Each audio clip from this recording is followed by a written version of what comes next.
বাংলাদেশ সীমান্তের 4096 কিলোমিটার জুড়ে এখন এক অস্থির সময়। একদিকে ভারতের ডিটেক্ট, ডিলিট এবং ডিপোর্ট নীতি, অন্যদিকে নিজ দেশে পরবাসী হওয়ার আতঙ্কে আছেন অনেকে। সাম্প্রতিক পরিসংখ্যান বলছে কোনো প্রকার আইনি প্রক্রিয়া ছাড়াই শত শত মানুষকে বাংলাদেশে ঠেলে দেওয়া হচ্ছে। কেন এই পুশিন? এর ঐতিহাসিক প্রেক্ষাপট কি এবং ভারতের চূড়ান্ত লক্ষ্যই বা কি?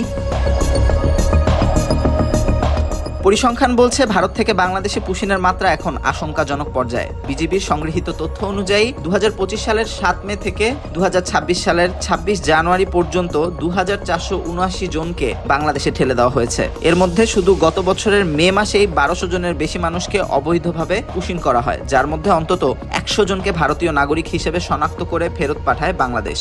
হিউম্যান রাইটস ওয়াচের তথ্য মতে 2025 সালের 7 মে থেকে 15 জুনের মধ্যে অন্তত 1500 জন মুসলিমকে ভারত থেকে বিতাড়িত করা হয়েছে, যার মধ্যে 100 জন রোহিঙ্গা শরণার্থীও ছিল। সীমান্তে বিজিবির তৎপরতায় অনেক পুশিন চেষ্টাই নস্যাৎ হচ্ছে। এবছরের 31 মে বেনাপোলের সাদিপুর সীমান্তে বিএসএফ কাঁটাতারের গেট খুলে 13 জন নারী, শিশু ও পুরুষকে ঠেলে দেওয়ার চেষ্টা করলে বিজিবি তা রুখে দেয়। বর্তমান এই সংকটের ভয়াবহতা বোঝা যায় পশ্চিমবঙ্গের অস্থায়ী ডিটেনশন সেন্টারগুলোর চিত্র দেখে। এবছর মে মাস নাগাদ শুধু পশ্চিমবঙ্গেই অন্তত 13টি হোল্ডিং সেন্টারে 386 জন ব্যক্তিকে আটকে রাখা হয়েছে। এছাড়া বর্তমানে প্রায় 2868টি নাগরিকত্ব যাচাইয়ের মামলা ঝুলে আছে, যা নিয়ে দুই দেশের মধ্যেই টানাপোড়েন চলছে। এই সংকটের মূলে রয়েছে কয়েক দশকের দীর্ঘ ইতিহাস।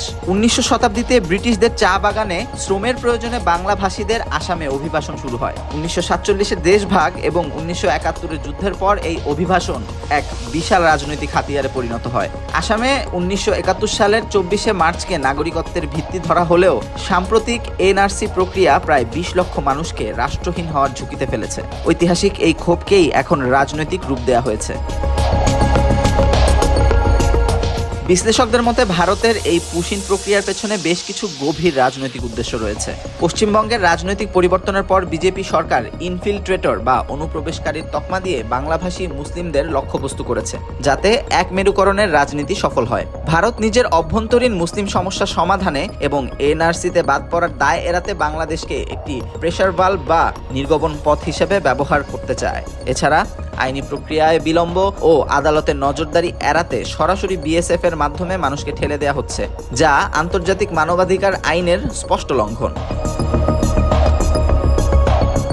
এই উত্তপ্ত পরিস্থিতির মধ্যেই দিল্লিতে চলছে 57তম বিজিবি বিএসএফ মহাপরিচালক পর্যায়ের সম্মেলন। বাংলাদেশের পক্ষ থেকে 15 সদস্যের প্রতিনিধি দল এই বৈঠকে পুশিন এবং সীমান্ত হত্যার মতো স্পর্শকাতর বিষয়গুলো নিয়ে আলোচনা করছে। কিন্তু ভারতের ডিটেক্ট, ডিলিট এবং ডিপোর্ট স্লোগান যখন সক্রিয় নীতিতে পরিণত হয়েছে, তখন আলোচনার মাধ্যমে কতটা সমাধান আসবে তা নিয়ে সংশয় রয়ে যায়। সীমান্তের এই মানবসৃষ্ট সংকট কেবল দ্বিপাক্ষিক সম্পর্কের অবনতি ঘটাচ্ছে না, বরং হাজার হাজার মানুষের জীবনকে ঠেলে দিচ্ছে চরম অনিশ্চয়তায়। কূটনৈতিক সমাধান না মিললে এই পুশিন ইস্যু দক্ষিণ এশিয়ার স্থিতিশীলতার জন্য বড় চ্যালেঞ্জ হয়ে দাঁড়াতে পারে।